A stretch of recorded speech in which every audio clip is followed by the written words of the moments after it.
kú dédé àsìkò ilé lóko lẹ́yìn òde ní gbogbo ibi tí afẹ́fẹ́ ojútẹ̀lé tẹlifíṣàn tún fẹ́ dé ní àkókò tẹ́yìn ò fọ́rọ̀ yìí. Gẹ́gẹ́ bí ìṣe tiwa, a kí yín pé ẹ ṣé tẹ́ ń darapọ̀ wá ní gbogbo ìgbà. A kí yín pé ẹ ṣé tẹ́ ń bá wa like àwọn fọ́nrán wa. A kí yín pé ẹ ṣé tẹ́ ń bá wa subscribe sórí YouTube channel wa.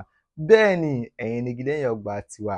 Èmi ọmọ yín náà ni àbúrò yín last born ilé yín Adéwálé Wahab tí gbogbo yẹn mọ̀ sí Painkiller gẹ́gẹ́ bá a ti mọ̀. Èmi kì í ṣe painkiller tó gun painkiller tó ń fi ọgbọ́n orí tó ń fi làákàyè tó ń fi ọ̀rọ̀ sísọ tó fi ń kìlè pain àwọn èèyàn náà ni. Kí wá ní ohun tí a mú wá fún yín lónìí? Àkọ́kọ́, very dark man. I guess ẹ permit mi kí n sọ èbó torí mo ò mọ̀ sọ ní Yorùbá. I guess it is the right time you learn in an hard way. You gonna learn in a hard way.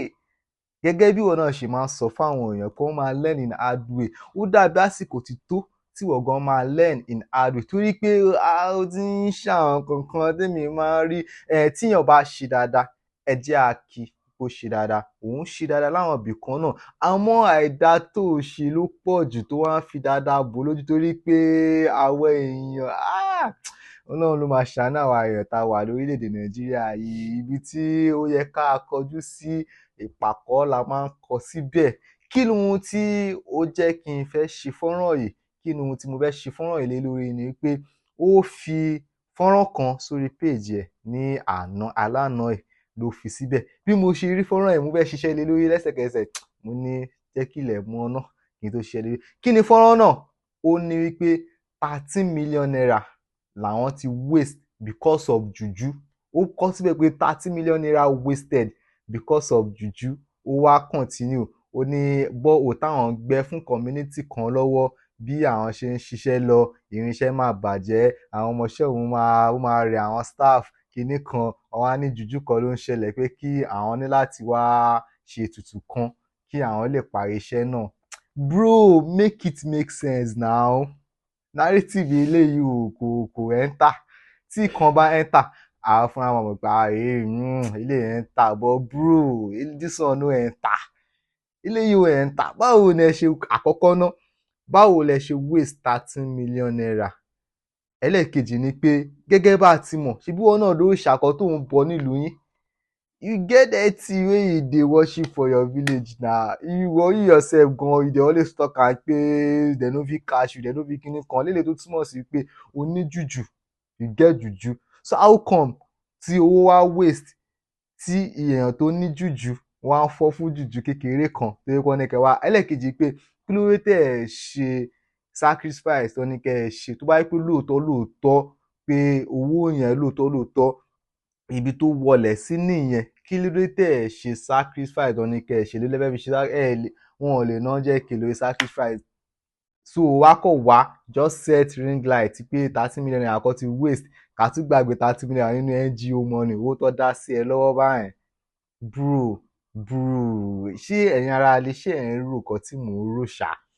Ṣé ẹ̀ ń rò nǹkan tí mò ń rò pé wọ́n ní gbogbo nǹkan táwọn ṣe síbẹ̀ àwọn ti wú kúrò kinní kan? Ẹlẹ́ẹ̀kejì ni pé same you náà ló máa set ring light tó máa sọ̀rọ̀ pé àwọn ìjọba ò ṣe kankan àwọn ìjọba ò ṣọ̀nà gbogbo nǹkan tó yẹ kó ṣe wọ́n abandon ẹ̀. What if tó bá yẹ pé lóòótọ́ jùjú tó ń ṣe nílùú yẹn ló fà á tí ẹ ṣe rí common borehole ṣe?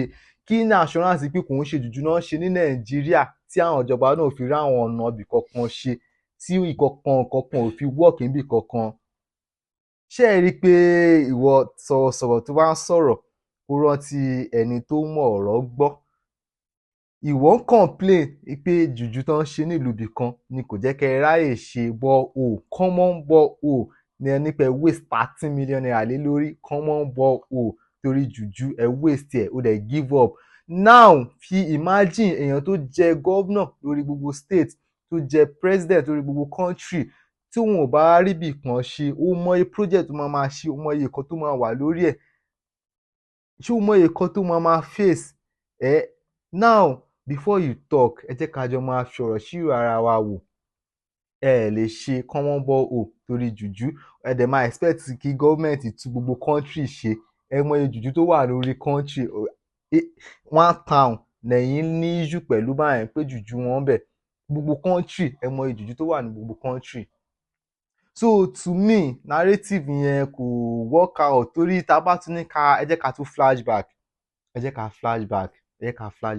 torí tí a bá sọ̀rọ̀ kò dáa.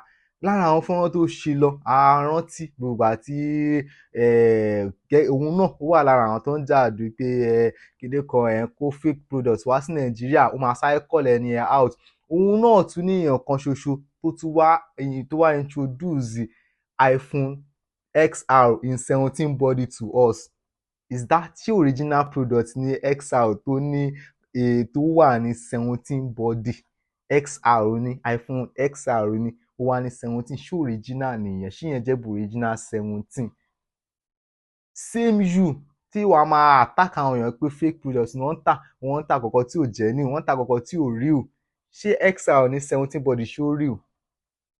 Same you náà ni ó sọ fún wa pé ó dìde lọ sí ìlú China ó lọ surprise àwọn ọjà fún wa ó dẹ̀ ṣèlérí pé òun máa kó wọn wá fún wa àrọ́jà títí dé ní o àrí ọjà gbogbo nǹkan tó ló máa kó wá fún wa yìí àrí ó ń try lóòótọ́ cause kò easy kí wọn tó set camera kí wọn tó set ring light activist oní ring light kó tó set ẹ̀ kó tó di pé bẹ́ẹ̀ sì máa sọ̀rọ̀ kò easy àmọ́ lóòótọ́ náà arákùnrin mi ń rò pé arákùnrin torí tá a bá tún gbàgbé kéèsì mọ́mì ẹ̀ nígbà yẹn pẹ̀lú GT Bank kí ló ṣẹlẹ̀ tí kò sọ̀rọ̀ ń pa ẹ̀ mọ́ lẹ́yìn ìgbà tí CID gbé gẹ́gẹ́ bá a ti mọ̀ èmi suspect pé kọ̀ọ̀kan wà behind kinní yẹn ìgbà tó gbé la gbọ́ kéèsì ẹ̀ dẹ̀ ṣì wà ní court ó sì ń lọ sí court títí dọ̀là ọlọ́la kí ló dé tí kò sọ̀rọ̀ pa ìwọ̀n definitely ìkọ̀kan ṣẹlẹ̀ tí kò fẹ́ ká a mọ̀.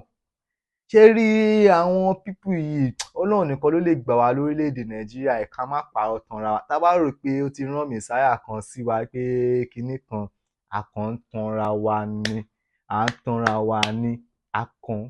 wa same òun náà ni Don Jazzy fún ní 100 million naira láì béèrè pé kí ló máa fi ṣe ìwọ yìí náà ló fẹ́ fún àwọn èèyàn ní 1 million naira tó ń set camera tó ń béèrè lọ́wọ́ pé kí ni wọ́n fẹ́ fi 1 million naira ṣe èèyàn tó fẹ́ 100 million kò béèrè pé kí ló fẹ́ fi ṣe ìwọ fẹ́ fún èèyàn 1 million naira òun béèrè pé kí ni wọ́n fẹ́ fi ṣe. So ẹ má ẹ jẹ́ akólà kúrò lẹ́kọ̀ọ́ ẹ̀kọ́ ò kọlà ewé ẹ̀kọ́ ló kọlà fẹ́ kọ́ ẹ má jẹ́ àtànra wa mọ́ this man èmi àtẹ̀fẹ́ tó bá lè wá kó máa make it make sense to us báwo ló ṣe waste 13 million naira nítorí jùjú tó lè ṣe sacrifice 100k fún kí everything dẹ̀ ṣe so 13 million naira lẹ́fẹ̀ẹ́ sọ wá pé gbogbo táǹkì tẹ ra yẹn 13 million naira ni number one integrity man in Nigeria same òun náà ló attack Harrison tó wọ́n gbowó fún pé kó lọ gba ọ̀daràn tí àwọn Fúlàní kó lọ gbà wọ́n sílẹ̀ same ìwọ ìlú attack bọ̀bọ̀ títí tí bọ̀bọ̀ ìbẹ̀ fi give up èèyàn kan tá a ṣe rí lọ́wọ́lọ́wọ́ báyìí tó jẹ́ activist tó sì ń lọ attack àwọn Fúlàní tó lọ ń gbé àwọn èèyàn jáde níbi tó capture wọn sí ìwọ òṣèlú kan báyìí rí all you can do is set camera and talk o jáde rí pé kò ní o jáde wọnú gbó lọ attack àwọn Fúlàní àbí anything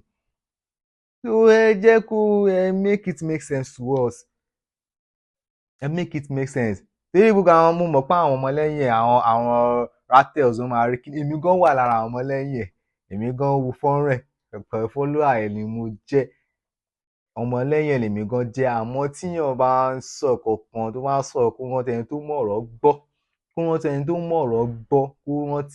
gbọ́ torí kíní yìí kò make sense sí mi kò really make